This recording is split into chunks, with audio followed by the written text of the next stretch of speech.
어떻게 탈모를 치료해야 하는지 식사를 하시는 분들은 탈모 영양제로 큰 효과를 보기 어렵습니다. 안녕하세요. 약사앨리스입니다. 머리가 한 허울이라는 말 들어보셨나요? 머리숱 많고 배 안 나왔으면 오빠다 이런 말도 있죠. 풍성한 모발은 외모에서 차지하는 비율이 높은데요. 그래서인지 탈모 치료제나 탈모 영양제에 대한 관심이 높으시고 관련 시장 규모도 큰 편입니다. 탈모의 원인이 여러 가지가 있지만 보통 남성 호르몬과 스트레스가 가장 큰 원인이고 원형 탈모증처럼 면역 개 이상으로 면역세포가 모낭을 공격하는 경우도 있습니다. 또한 노화도 탈모의 원인으로 지목되는데요. 폭삭 소가수다의 학시 역할 배우 분장을 보니 연령이 증가됨에 따라 모발량이 줄더군요. 정확히 말하면 탈모는 노화보다는 혈관의 문제입니다. 탈모가 왜 혈관성 질환이며 어떻게 탈모를 치료해야 하는지 작성해 보겠습니다. 탈모 치료제는 크게 두 가지 계열로 나뉩니다. 피나스테라이드, 두타스테라이드로 대표되는 5알파 환원 효소 억제제와 미녹시딜로 대표되는 혈관 확장제입니다. 유전성 탈모, 남성 호르몬 관련 탈모에서는 5알파 리덕테이스 억제제를 사용하며 탈모의 주요 원인이 되는 디하이드로테스토스테론 합성을 차단합니다. 미녹시딜, 마이녹실로 유명하죠? 미녹시딜은 본래 고혈압 약으로 개발되었습니다. 혈압이 왜 높아지죠? 혈액량에 비해 혈관이 넓어지지 않으니 압력이 커져서 혈압이 높아집니다. 그래서 혈압약은 대부분 혈관을 확장하는 작용을 통해 혈압을 낮춥니다. 참고로 혈압약 역시 당뇨약처럼 증상을 조절하는 약이지 근본적인 원인을 해결해주는 약은 아닙니다. 혈압약으로 개발된 미녹시딜이 주작용인 혈관 확장 외에 부작용이 있었는데요. 이거를 옆에 있는 효과, 사이드 이펙트라고 하죠. 바로 모발량 증가였습니다. 그래서 미녹시딜은 탈모 치료제로 적응증을 바꾸게 되었는데요. 미녹시딜을 탈모 목적으로 사용하는 경우에 혈관 확장 작용으로 인한 어지럼증, 기립성 저혈압 부작용이 발생될 수 있습니다. 다른 고혈압을 복용 중이시거나 저혈압이 있으신 분들은 주의해 주세요. 탈모가 혈관성 질환이라는 이유는 혈관 확장제를 사용했을 때 효과가 있기 때문입니다. 혈관 확장제를 사용하여 모낭이 있는 곳에 혈액량이 증가되어 영양분이 잘 전달되면 재료가 충분하여 모발이 잘 자랍니다. 이게 미녹시딜의 원리죠. 모발이 자라는 주기가 4개월이기 때문에 이 정도 기간 동안 혈관 확장을 통한 충분한 영양이 보충될 때 모발이 늘어나는 효과가 나타납니다. 그래서 탈모 치료제는 4개월 이상 드시거나 바르셔야 효과가 있습니다. 탈모는 연령의 증가와 함께 나타납니다.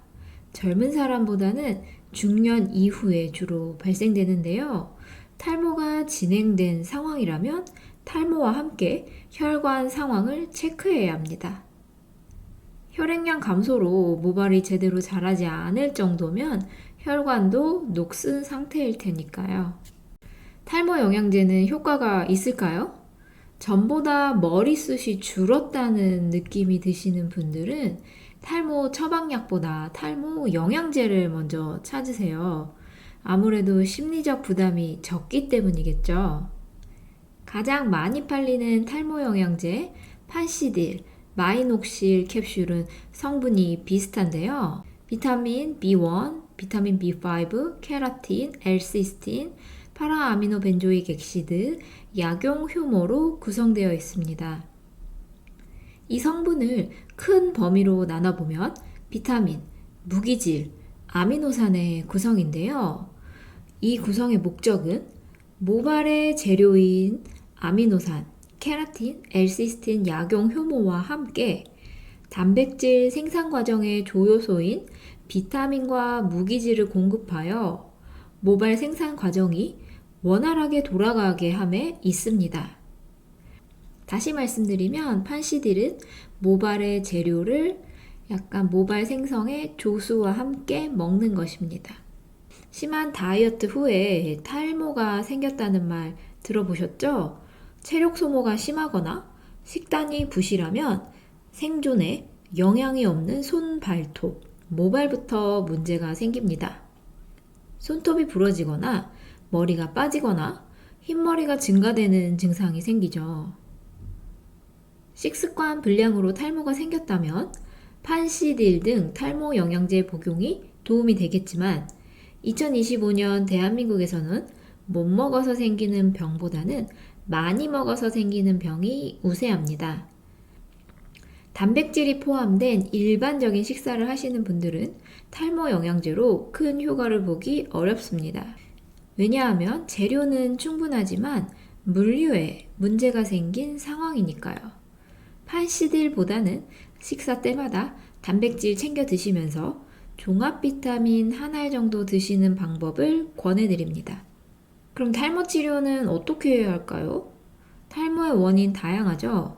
남성 호르몬성 탈모, 스트레스성 탈모, 자가 면역성 탈모인 원형 탈모, 산후 탈모 등 다양합니다.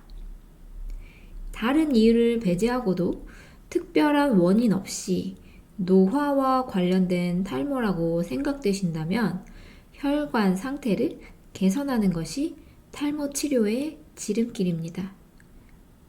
탈모 치료를 위해 혈관 관리를 시작했을 때 고혈압, 당뇨, 심근경색, 뇌경색, 치매, 발기부전도 덤으로 예방됩니다.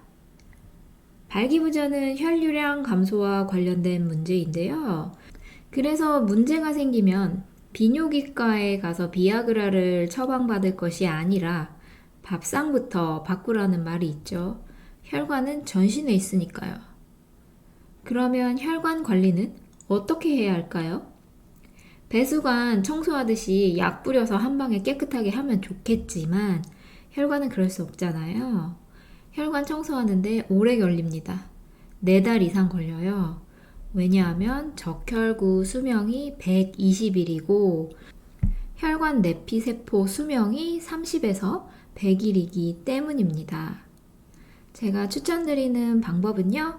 탄수화물 줄이시고 유산소 운동에서 미토콘드리아 싱싱하게 만들고 설탕이나 과당은 쳐다보지도 마시고 잎채소 많이 드셔서 장내 유익균 증가시키고 기름은 좋은 기름만 드세요. 담배는 당연히 끊으시고요. 혈관 청소해주는 기능성 식품 드시는 것보다는 혈관을 나쁘게 하는 원인을 제거하는 것이 훨씬 더 효과적이고 경제적인 방법이라고 생각됩니다.